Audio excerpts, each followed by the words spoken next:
All right. Hello, everyone. Yep. My name is Ann Clothier, and I am Director of Education at Brookside Museum, which is the home of the Saratoga County Historical Society. And I'm here today with Sam McKenzie. And Sam is a retired petrochemical engineer, and he graduated from the University of St. Andrews in Scotland with a PhD in chemistry in 1966. And he spent 33 years in the petrochemical industry and then retired to Saratoga County and volunteered to perform historical research for Brookside Museum starting in 2015. And we love working with Sam and we love seeing all of the amazing information that he comes up with. He's done some incredible work on the mineral springs of Ballston Spa, and that, in fact, is what led him to the topic that we're actually covering today. And so I'm very happy to introduce Sam McKenzie. Thank you very much for joining us. Well, and thank you. It would be nicer to be with you in the long room, which I love, admire, and I'm very sorry I can't get there as often as I used to. But these are different days, and we do what we can, and it's very nice to see you. And it's particularly want to welcome anybody who's interested enough in the topic of these two gentlemen that I'm going to talk about to come and join us. Without further ado, then, let me introduce you to the men in question. On the slide you hopefully see on your screen, these are the two men on the top row. At the left is older brother Isaac. On the right is younger brother, 8 years younger, Nicholas. You see their dates. They lived mainly in the second half of the 18th century, but Nicholas lived somewhat longer and got rather far into the 19th century. We'll also talk very briefly, give you a brief introduction to two people that you see at the bottom of the screen. On the right-hand side, the rather elegant lady is Alice, wife of Nicholas, although Nicholas was not her first husband. And also on the left, lower left, somebody you probably recognize and really needs these days no introduction from me, one Alexander Hamilton.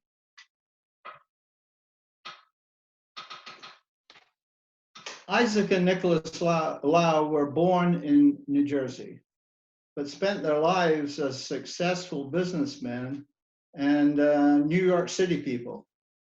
Nevertheless, they had a significant influence on the development of Saratoga County in the late 18th century, and particularly in the founding of Ballston Spa. As this brief genealogy shows you, they were both sons of Cornelius Lau and his wife Johanna Gouverneur, and were of Dutch stock, not mixed stock. They were pure Dutch stock. Consequently, they pronounced their surname, as I have done, to rhyme with cow and not snow. This, from time to time, has been a controversy in the Ballston Spa area, and certainly was written about in 19th century newspapers. And at that time, the prevailing opinion was that their name was pronounced Low in the English manner. But if you're unconvinced of the pronunciation Lao, then I suggest you get the telephone number of the Historical Society of a place called Lauville, New York, and see how they answer. That certainly was the main thing that convinced me. The brothers differed in their approach to politics. They were both businessmen. Isaac was the older. The powerful merchants of New York City apparently chose Isaac, who was doing quite well as a business person, as a kind of safe pair of hands into which they could entrust the chairmanship of 5 successive and important political committees or committees of correspondence between 1765 and 1775. These represented the city of New York and coordinated with other colonies in opposition to the tax policies being imposed by the British Parliament, which were, to say the least, controversial. The British Crown saw these committees as highly illegal. You did not go off and form your own political party in opposition to what either Parliament or the British Crown wanted to do. It was not done. And indeed, as equally illegal was the First Continental Congress, which Isaac also attended as a representative of New York. Brother Nicholas at this point seemed to have been tending to his business and be uninvolved in these matters. Unfortunately for Isaac, his political stance seemed to be founded on two principles which proved incompatible. That is the famous no taxation without representation. That is, he was a supporter of what the colonies were trying to do in negotiating with the British, but also he had a principle which he stated as, my ambition is to live and die as a British subject. So as it turned out, nothing could have bridged the chasm between these two principles. Thus, in late 1775, at the end of this politically active period for Isaac, when the New York Provincial Assembly asked him to acquire munitions for their militia, a patriot militia, Isaac declined and retired from public life. Following the occupation of New York City by British forces, Isaac returned to Manhattan in late 1776, having more or less fled to his family's ancestral home in New Jersey, and thereafter cooperated with the British administration of New York City. In consequence, in 1779, New York declared Isaac attainted of treason, meaning that the penalties were seizure of his properties and effectively banishment, since if he had stayed around, his life would have been forfeit.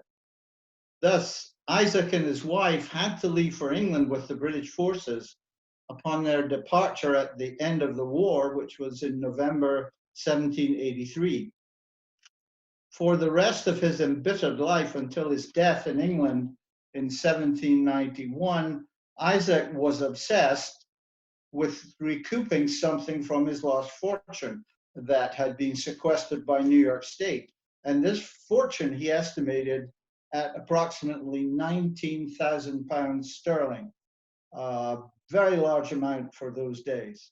And a large portion of this was land which he had acquired in the patent of Cateros, including a tract adjacent to what is now Boston Spa.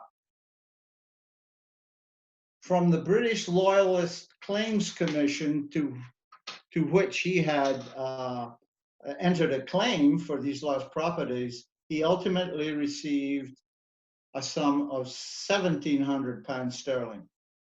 And from his brother Nicholas' effort to reacquire and sell the confiscated property, perhaps another 1,000 to 2,000 pounds was accrued and was sent over to him in England.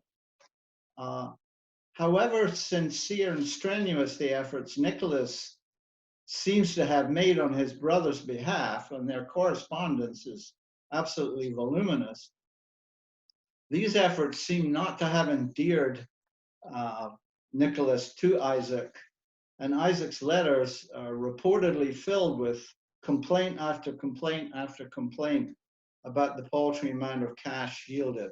So as I said, Isaac never came back to New York and died an embittered man in England in 1791.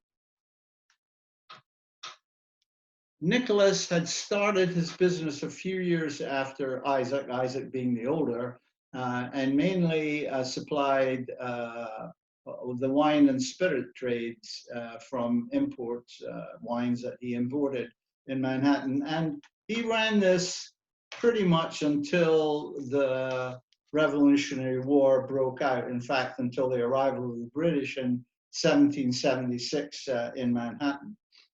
earlier he had supplied both gunpowder and cannons, which he had acquired in an odd sort of way, to the provincial forces, who were desperate for armaments, knowing this firefight was going to start. And in fact, up in Boston, it had already started. After arriving in Philadelphia in late 1776, because the British had occupied New York City, Nicholas supplied further armaments and allowed ships which he owned, was also a shipping agent, allowed these ships which he owned to become privateers on behalf of the colonies. And a privateer in those days was in effect a licensed pirate ship and performed rather piratical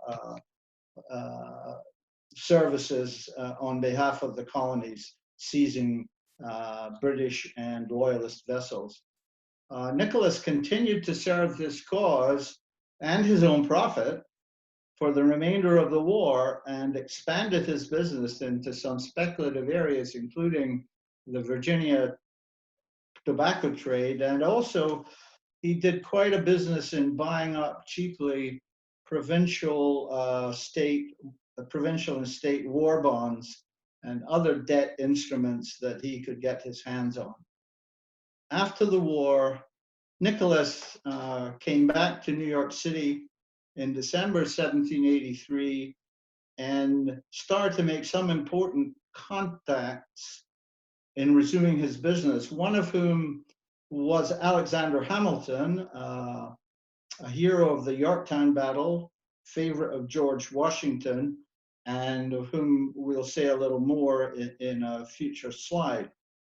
In 1794, at the age of 55, Nicholas married a widow, Alice Fleming, with whom he had 3 children, Cornelius, Nicholas, and Henrietta. From the 1790s, although he maintained a kind of sleeping interest in his wine, spirits, and other goods trade, which was run by somebody else, his main business interest was speculating in lands in upstate New York. And by 1800, he had spent $160,000 of his money on such property. In fact, was proud that he had repaid all the loans and mortgages by 1800 that had allowed him to buy this vast amount of property. And he was able to sell it and profit considerably.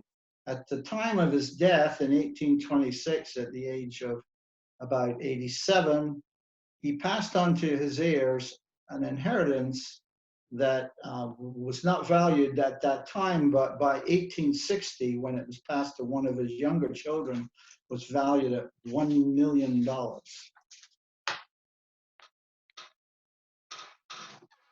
The brothers were actually distant in-laws of Alexander Hamilton.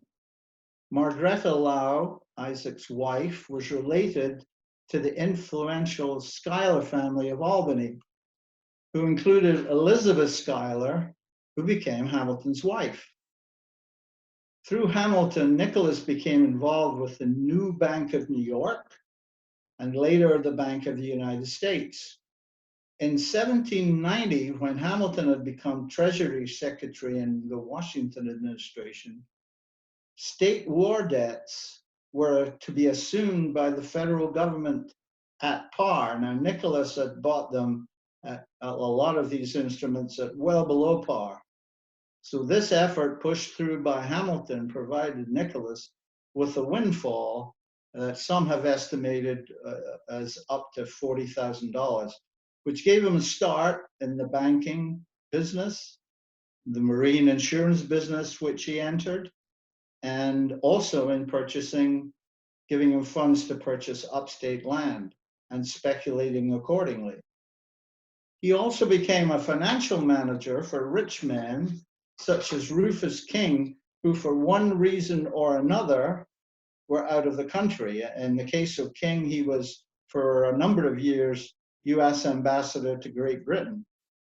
Alexander Hamilton was Nicholas' attorney of choice with respect to all of these business streams, and particularly was involved in helping him to arrange contracts for a sort of lease to buy arrangement that he used to sell property at Boston Spa, among other places, but particularly at Boston Spa. The two men were also very near neighbors. By the time they both made quite a lot of money, they were able to move their family home to the very Tony area of Lower Broadway. Hamilton resided at number 23 Broadway, and the Lows conveniently inhabited number 24 Broadway. Just a few words about the very interesting lady that Nicholas married, as I said, at age 55. She was about 35.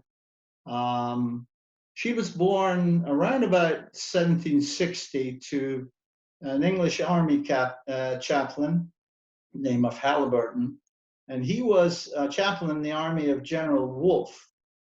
And she traveled with her parents to Quebec upon its capture from the French. Now, there are some accounts that say she traveled as a toddler, and there are other accounts that say that she was a little younger and traveled in utero, so to speak.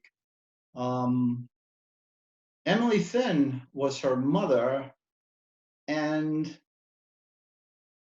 her maternal grandmother, that is Emily Finn's mother, is rumored to have been the wife of Viscount Weymouth of Longleat in the English peerage. Now, whether the Viscount, however, was her grandfather forms the plot of a ghost story that is still told at the family home Longleat House, because it is one of the more famous English noble homes that is open to the public, and in fact was one of the first ones to be open to the public. In Detroit, Alice married a loyalist New Yorker called Samson Fleming. He was a supplier of arms and other things to the British Army and made quite a lot of money along with some of his compatriots. But immediately after the war, in 1784, the family moved to New York City, bringing his money that he'd made from the British with him, and where apparently they were welcomed.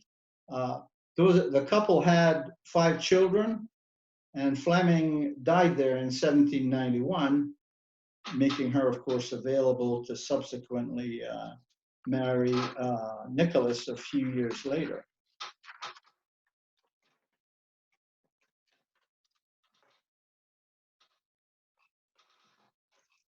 Nicholas had also inherited land property from his father, who had died in 1777.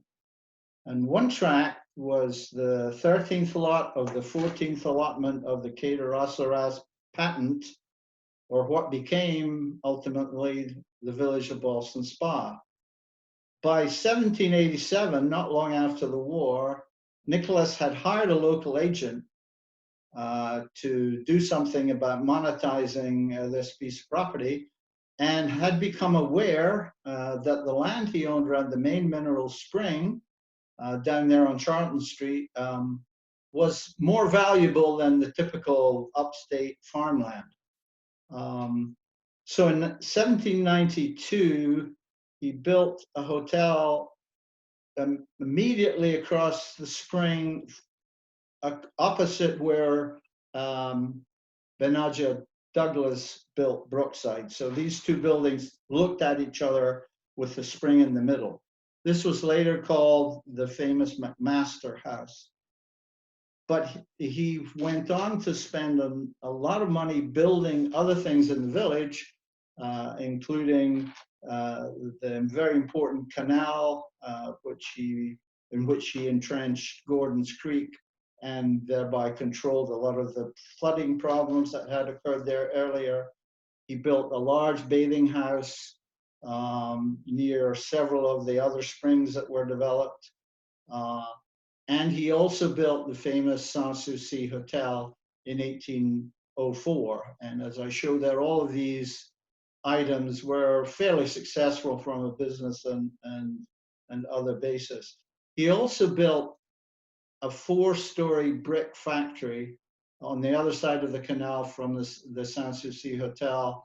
And that was ended up being a complete fiasco, made no money, cost people, including Mr. Lau,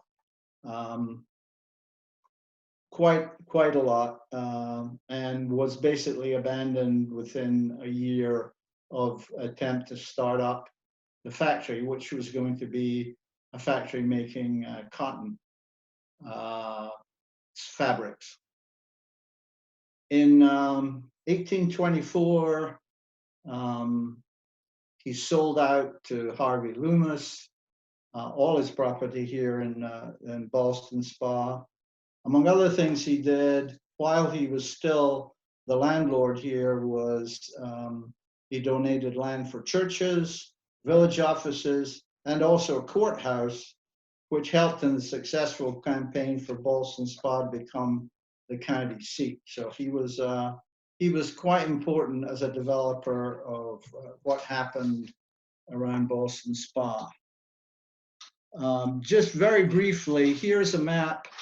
It's actually a 20th century copy of an 1819 map of part of the village, main area of the village of Ballston Spa as it then was. And I've just colored in blue the structures for which Nicholas Lau was responsible. The canal, that long winding area, but not as winding as the original stream, the McMaster house there over on the left, the factory at the middle top, the new bathhouse that all the famous people that came to visit and use the spa used to bathe in, and then on the far right, the Sanssouci Hotel, which is almost in an E shape and was the biggest and fanciest spa hotel in the United States at the time, and particularly had its heyday roughly between 1804 and perhaps 1830. That may be stretching a little at the back end.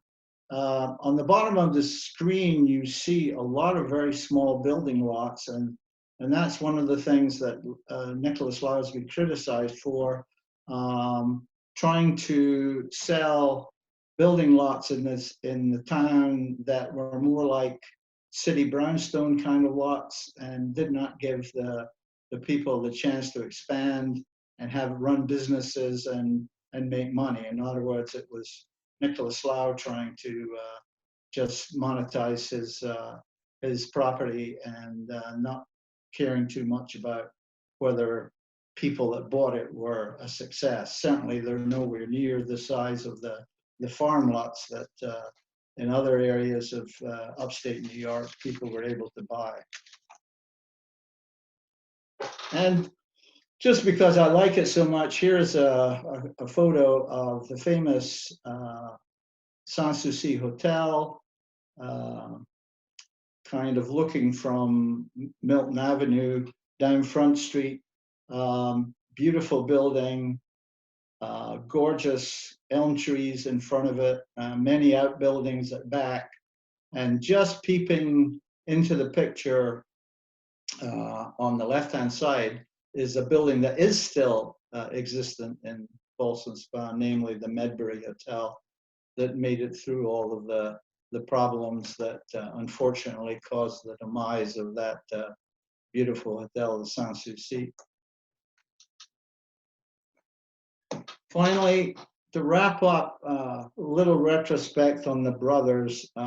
Clearly, they were gifted, and clearly they started off on similar paths in business, making money particularly because they were both successful. Their paths diverged when Isaac got involved in politics, and he ultimately picked the losing side. And the reason he did that, as we had said previously, he had these two incompatible principles: that he didn't like the taxation without representation, he fought against it, but he was not about to oppose the British Crown as an armed rebel. A result of which he was blamed actually by both sides. The ultra loyalists and the patriots kind of looked at him as being a turncoat, and he lost his property and, as we said, died an embittered man. He may perhaps be viewed as unlucky. I view him as unlucky. Other loyalists, such as this guy Samson Fleming we mentioned, Alice Loud's first husband, and another one, Alexander McComb, an Irishman, who were loyalists and profited from supplying the British from Detroit in goods and services and armaments, doing actual harm to the Patriots, but were not viewed as turncoats, brought these profits to Manhattan in 1784 and were welcomed as opposed to expelled. This is not a fate that Isaac was fortunate enough to be given.